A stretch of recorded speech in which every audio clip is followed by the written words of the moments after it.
അതുപോലെ തന്നെ ഹുസൈൻ റളിയല്ലാഹു അൻഹുവിന്റെ ഷഹാദത്തിനോട് ബന്ധപ്പെട്ട കാര്യം ആർക്കാണ് കണ്ണീര് വരാതിരിക്കുക? അത് വായിച്ചാലും കണ്ടാലും. ഞാൻ ആദ്യമായി അത് വായിച്ചത് കമാലുദ്ദീൻ ദമീരിയുടെ കിതാബിൽ നിന്നാണ്. ഫിഖ്ഹിൽ അങ്ങകലെത്തിയ ഇമാം മഹല്ലിയൊക്കെ ഷറഹ് എഴുതുന്ന മുമ്പ് മിൻഹാജിന് ഷറഹ് എഴുതിയ ആളാണ് കമാലുദ്ദീൻ ദമീരി. ഫിഖ്ഹിൽ അറിയപ്പെട്ട ആളാണ്, ചരിത്രത്തിൽ അറിയപ്പെട്ട ആളാണ്, പല ഫന്നുകളിലും മുതബഹിറാണ് കമാലുദ്ദീൻ ദമീരി. ആ മഹാനവരുടെ കിതാബിൽ നിന്ന് ഹുസൈൻ റളിയല്ലാഹു അൻഹു കൊല ചെയ്യപ്പെട്ടതിന്റെ ഭാഗം വായിച്ചിട്ട് ഒറ്റക്കിരുന്ന് കരഞ്ഞവനാണ് ഞാൻ. ആർക്കും കരച്ചിൽ വരാതിരിക്കൂല, പക്ഷെ കരച്ചിൽ അടക്കി വെക്കണം. ഒച്ചയിൽ ഒന്ന് വിട്ട് കൈയിട്ട് നെഞ്ചിലിട്ട് അടിച്ച് അല്ലെങ്കിൽ അങ്ങനെ ആകെ പാട്ട് പാടരുത്. അയാൾ പാട്ടുപാടിയില്ലല്ലോ ഉണ്ടോന്ന് ചോദിച്ചിട്ട് കാര്യമില്ല. അയാളെ ശൈലി തെറ്റിപ്പോയി. അല്ലാതെ ഹുസൈൻ റളിയല്ലാഹു അൻഹുവിന്റെ മഹത്വം പറയുന്നതിൽ ആർക്കും രണ്ടഭിപ്രായമില്ല എന്ന് കർബലായുദ്ധം നടന്ന കാലത്താവട്ടെ, അതിന് മുമ്പാവട്ടെ, ശേഷാവട്ടെ, എപ്പോ പറഞ്ഞാലും ഒരു തെറ്റുമില്ല. അത് സുന്നത്തായ കർമ്മം മാത്രമാണ്. പക്ഷേ അതൊരു മക്തമ്, അതൊരു ദുഃഖാചരണ ശൈലിയിൽ ആയിപ്പോകരുത്. അത് മുത്ത് റസൂലുള്ളാഹിന്റെ വഫാത്തിന്റെ ദിവസം, വിലാദത്തിന്റെ ദിവസം ഒന്നായപ്പോ ആ ദിവസത്തിൽ നമ്മൾ സങ്കടപ്പെടല്ലേ വേണ്ടത് എന്ന് ഫാക്കിയാനി സൂചിപ്പിച്ചപ്പോ ഒരു ഇൽസാമിന്റെ ദലീലായിരിക്കും. അദ്ദേഹം വലിയ മഹാനാണ്. അങ്ങനെ പറഞ്ഞപ്പോ ഇമാം സുയൂത്തി ആ ഇൽസാമിന് ഇൽസാം കൊണ്ട് തന്നെ, ദലീൽ കൊണ്ട് തന്നെ മറുപടി പറഞ്ഞത് ഇസ്ലാമിൽ ദുഃഖാചരണമില്ല എന്നാണ്. അത് അൽ ഹവീലിൽ ഫതാവിയിലെ ഹുസ്നുൽ മഖ്സൂദ് ഫി അമലിൽ മൗലിദ് എന്ന കിതാബിൽ നോക്കിയാൽ വ്യക്തമായി മനസ്സിലാകുന്നതാണ്. ഏതായിരുന്നാലും വല്ലാത്തൊരു അഹ്ലുസുന്നയിൽ ഉറച്ചു നിന്ന് സംസാരിച്ച ഫത്വകൾ കൊടുത്ത ഒരു മഹാനാണ് ബഹുമാനപ്പെട്ട അഹ്മദ് കോയ ശാലിയാത്തി. ആ വഴി അഹ്മദ് റിളയുടെ ത്വരീഖിലാണെങ്കിലും മദ്ഹബ് വിട്ടുപോയിട്ടില്ല. അഹ്മദ് റിള പറയുന്നത് കുറച്ചും കൂടി കർക്കശതയാണ്. ശാഫി മദ്ഹബിൽ കർക്കശത ആ വിഷയത്തിൽ കുറവാണ്. കർബല ചരിത്രം പറയുമ്പോൾ സത്യമേ പറയാവൂ, സത്യമുള്ള വാക്കുകളെ ഉദ്ധരിക്കാവൂ എന്നാണ് ഇബ്നു ഹജർ പറഞ്ഞത്. അത്രേ ഷർത്തുള്ളൂ. അതാണ് സവായിഖുൽ പറഞ്ഞത്. കർബലയെ കൊണ്ട് പറഞ്ഞിട്ട് പറഞ്ഞു, ഇങ്ങനെ പറയുകയാണെങ്കിൽ തർക്കടില്ല, മറ്റത് പറയലാണ് നമ്മളെതിര്, അക്കാദീബുകൾ പറയലാണ് എതിര്, പറയരുത്. നമ്മൾ എതിരാളിയാണെങ്കിലും ഒരാളെ താഴ്ത്തുമ്പോൾ അത് ലൈഫായ ഹദീസോ മറ്റു ഉദ്ധരിക്കാൻ പാടില്ല. ഒരാളെ പൊക്കുമ്പോൾ ഫളീലത്ത് ഫവാദിലുകളിൽ ലൈഫായ ഉദ്ധരിക്കാമെന്നുള്ള ഇജ്മാ ആണെന്ന് ഇമാം നവവി തങ്ങളും ഇബ്നു ഹജർ തങ്ങളും മഹല്ലി തങ്ങളും ബൈഹഖി തങ്ങളും എല്ലാവരും ഉദ്ധരിച്ച്, നവവി തങ്ങൾ ശർഹുൽ മുഹദ്ദബിലും എല്ലാവരും ഉദ്ധരിച്ചതാണ്. ഫളായില് പറയാൻ ദഈഫായിരിക്കും പറ്റും, എന്നാൽ റദായില് പറയാൻ അത് പറ്റൂല. ഒരാൾ താഴ്ത്തുമ്പോൾ യസീദാലും വേണ്ടിയില്ല, അത് ദഈഫായിരിക്കും പറ്റൂല. അഹ്കാമിന് ദഈഫായിരിക്കും തീരെ പറ്റൂല. പക്ഷേ മൗദൂഅ ഹദീസ് അടക്കം ആദരിക്കേണ്ടതും, കാരണം നബിയുടെ വാക്കാവാൻ സാധ്യതയുണ്ട് എന്നാണ് അയിമ്മത്ത് പറയുന്നത്. അതുകൊണ്ട് അതിനെ ആദരിക്കണം. പക്ഷേ അതുകൊണ്ട് ഒന്നിനും പറ്റൂല, അമൽ ചെയ്യാൻ പോലും പറ്റൂല. ദഈഫായ ഹദീസുകളെ കൊണ്ട് അമൽ ഹുക്മ് പറയാൻ പാടില്ല. സുന്നത്താണെന്നോ ഫർളാണെന്നോ ഹുക്മ് പറയാൻ പാടില്ല.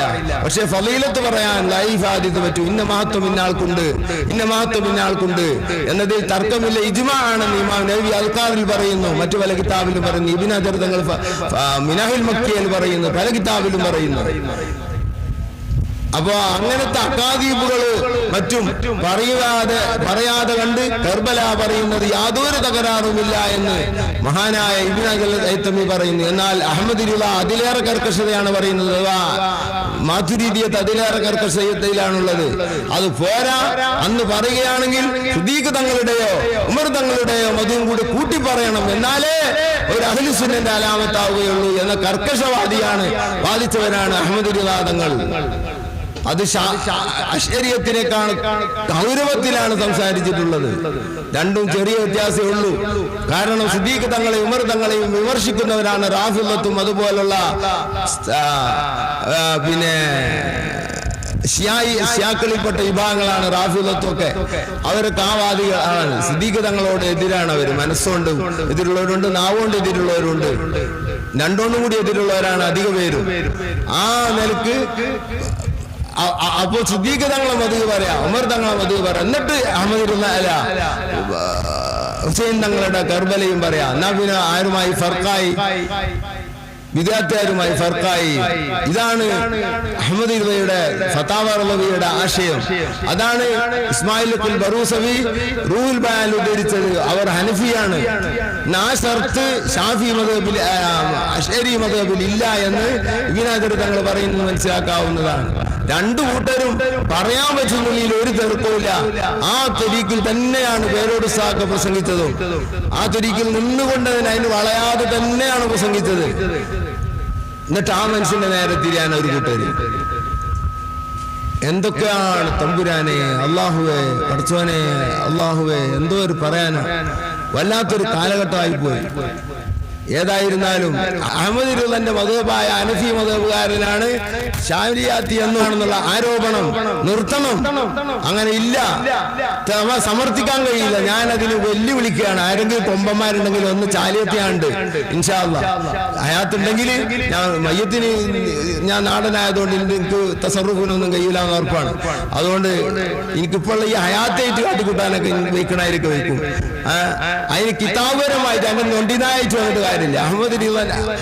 അഹ്മദ് ഇർവന്റെ മദ്ഹബായ ഹനഫി മദ്ഹബുകാരനാണ് ശാരിയാത്തി എന്നും തക്ഫീറിൽ മുന്നിലാണെന്നും അതുപോലെ തന്നെ ദീന് വിട്ട് കളിച്ചിക്കണെന്നും ഉള്ള വ്യാപകമായ ആരോപണം പറയുന്നവർ ഈമാൻ സെൽവ് ചെയ്യപ്പെടുന്നത് പേടിച്ചു കൊള്ളട്ടെ.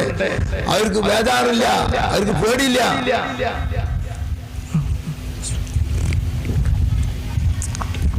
ഷിയായിസത്തെ വാനോളം വെക്കുന്ന ഗായത്തുൽ തബ്ദീൽ ഒരു കിതാബാണ് എന്റെ അടുത്തുണ്ട്.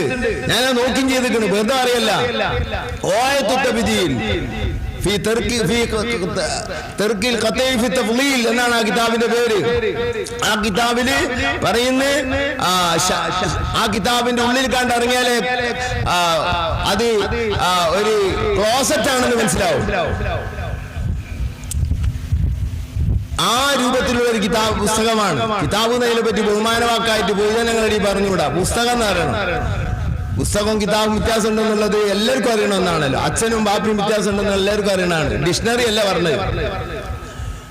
ഡിക്ഷണറിയിൽ അച്ഛനും ഒക്കെ ഒന്നേനാണ് കേട്ടോ. പക്ഷെ എന്റെ അച്ഛൻ ആരാന്നും ചോദിച്ചു നോക്കേണ്ടി വരും. നമ്മളാരും മുഖത്ത് നോക്കിയാണ്ട് ഡിക്ഷണറി ആണെന്ന് പറഞ്ഞാണ്ട് തലക്ക് മുഖത്ത് കൊള്ളുമ്പോഴേ ഡിക്ഷണറി മനസ്സിലാവുള്ളൂ. ചത്തു എന്ന് പറഞ്ഞാലും മരിച്ചു പറഞ്ഞാലും ഒരർത്ഥത്തിന് ഡിക്ഷണറി. പക്ഷേ എന്റെ വാപ്പ എന്നാ ചത്തു എന്ന് ചോദിച്ചു നോക്കേണ്ടി വരും. അപ്പൊ വീരാറ് അപ്പൊ അവനോട് ആ കിതാബ് പറ്റുന്നില്ലെങ്കിൽ അതിന് ഒരു എന്തോ ഒന്ന് ഇരിപ്പുണ്ടെന്ന് ഉറപ്പല്ല ഇസ്തിമാലിൽ ഉപയോഗത്തിൽ. എന്നിട്ട് എന്തൊക്കെയാണ് ഈ ഗായത്തുൽ തബ്ദീൽ എന്നാണ് കിതാബിൽ പറയുന്നത്. സുബ്ഹാന മൻ ജല്ല. ആ ഗായത്തുൽ തബ്ദീൽ ആകെ പരന്നിരിക്കുന്നു മലബാറിൽ. അതിൽ പറയുന്ന വാക്കിൽപ്പെട്ട ഒരു വാക്ക് ഞാൻ പറയാം. ഷിയാവൽ നല്ല കാര്യമാകുന്നു. ഷിയാവൽ നല്ല കാര്യമാകുന്നു. ഉലൂഷിയത്താണ് ബിദ്അത്ത്. അല്ലാതെ ഷിയാ എന്നുള്ള ഒരു മോശമല്ല, നല്ല കാര്യമാണ്, അള്ളാഹ് കൽപ്പിച്ച കാര്യമാണ്. സുബ്ഹാനല്ലാഹ്. അതിന്റെ കഠിന വിരോധിയാണ് അഹ്മദ് കോയ ശാലിയാത്തി.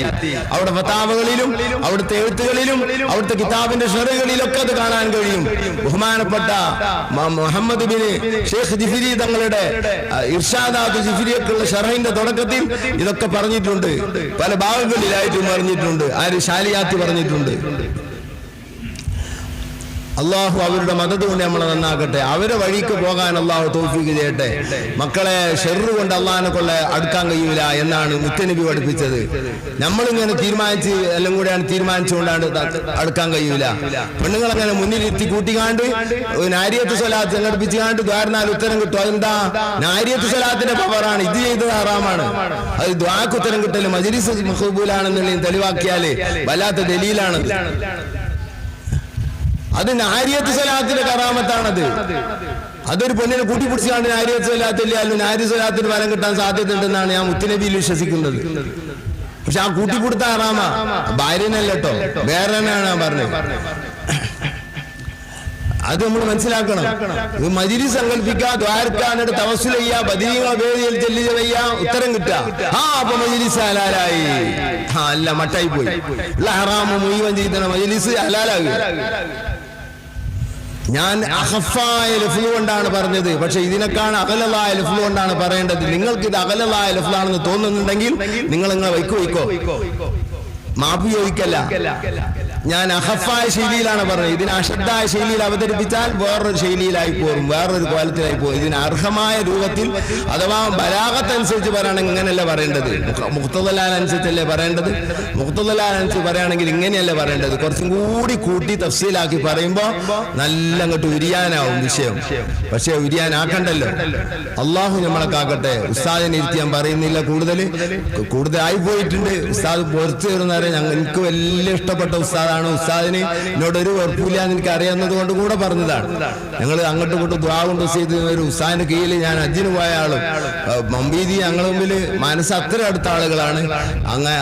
പിന്നെ ഇവരുടെ ഷഖ്സിയാത്തൊന്നും എനിക്കറിയില്ല. ഇവരുടെ സിയാദത്തും ഇഷ്ഫാഖ് മുസ്ബായ് തങ്ങളുടെ ഒക്കെ ബഹുമാനം അറിയുന്നല്ലാണ്ട് അവരുടെ ഷഖ്സിയാത്തൊന്നും അറിയില്ല. മറ്റ്